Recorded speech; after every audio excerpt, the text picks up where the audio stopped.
Hello guys, welcome to logical study YouTube channel.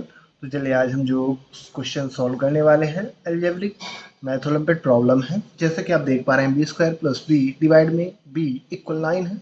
तो guys हमें यहाँ बी की वैल्यू फाइंड करनी है। चलिए सॉल्व करते हैं। काफ़ी ट्रिकी क्वेश्चन रहने वाला है। सेम पहले अपना क्वेश्चन लिख लेते हैं। B square plus B divide B equal 9। अब गाइस यहाँ हमें सबसे पहले डिवाइड की वैल्यू है, इसको हटाना है। तो डिवाइड की वैल्यू आप जानते हैं, यदि हम इसको है ना हटाएंगे तो ये अपोजिट साइड में मल्टीप्लाई में चली जाएगी। तो B square plus B equal 9b, right. अब यहाँ आप जानते हैं कि हमें b की वैल्यू फाइंड करनी है, तो हम 9b की है ना साइड चेंज करेंगे। 9b की साइड चेंज करेंगे तो B square plus B plus का साइन था, साइड चेंज करने पर माइनस का साइन हो गया, इक्वल 0, राइट। RHS साइड में कुछ भी नहीं बचा तो 0। अब यहाँ आप जानते हैं आपस में समान टर्म्स हैं तो प्लस माइनस हो जाएंगे। तो अगले स्टेप में आ जाएगा B square plus 1b minus हो जाएगा यहाँ, तो ये आ जाएगा -8b इक्वल 0। बड़ी वैल्यू का साइन है ना साथ में ले लिया। अब यहाँ गाइस आपको देखना है कि दोनों टर्म्स में क्या सेम है ना, क्या सेम है, तो वो सेम वैल्यू कॉमन आ जाएगी। तो b यहाँ दोनों जगह सेम है, यहाँ से भी है ना b हमें कॉमन मिल जाएगा, यहाँ भी मिल जाएगा। तो b कॉमन ले लेते हैं, तो b कॉमन आ गया। तो वैल्यू क्या बची, b माइनस 8 ब्रैकेट के अंदर है ना, b कॉमन आ गया तो यहाँ 1b बचा और ओनली यहाँ 8 बचा। अब इन दोनों को हम 0 के साथ कंपेयर करा के b की वैल्यू फाइंड करेंगे। तो b इक्वल 0, राइट। और सेकंड टर्म्स को कंपेयर कराएंगे तो b माइनस 8 इक्वल 0, 8 की साइड चेंज कर दीजिए तो b इक्वल प्लस का 8 हो जाएगा। अब यहाँ हमें b की दो वैल्यू प्राप्त हुई, एक तो है b इक्वल 0 और दूसरी b इक्वल 8।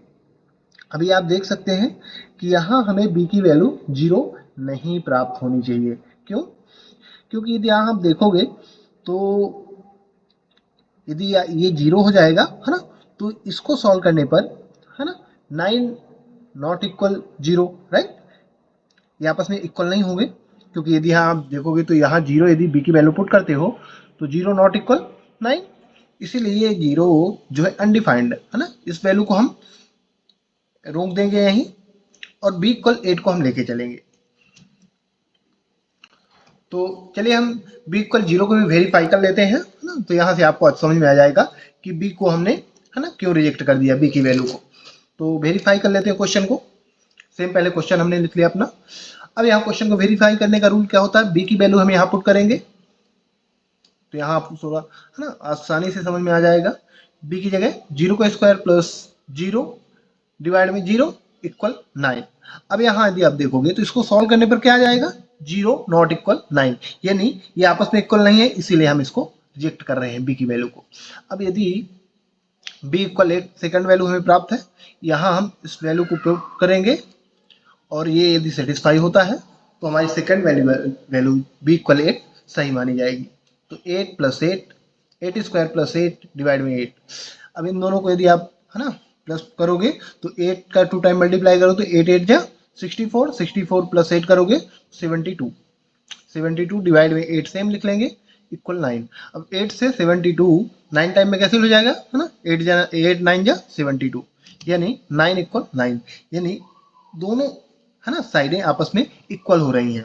और ये रूल होता है वेरीफाई का कि यदि है ना वैल्यू पुट कराने पर यहाँ दोनों साइडें इक्वल होती हैं, यानी हमारे जो हमने वैल्यू प्राप्त की है यहाँ वो सही मानी जाती है ना।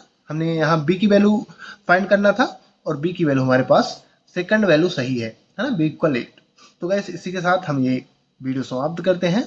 काफ़ी ट्रिकी क्वेश्चन है, यदि आपको ऐसे क्वेश्चन मिलते हैं तो आप काफ़ी आसान तरीके से उनको सॉल्व कर सकते हैं। जय हिंद, जय भारत।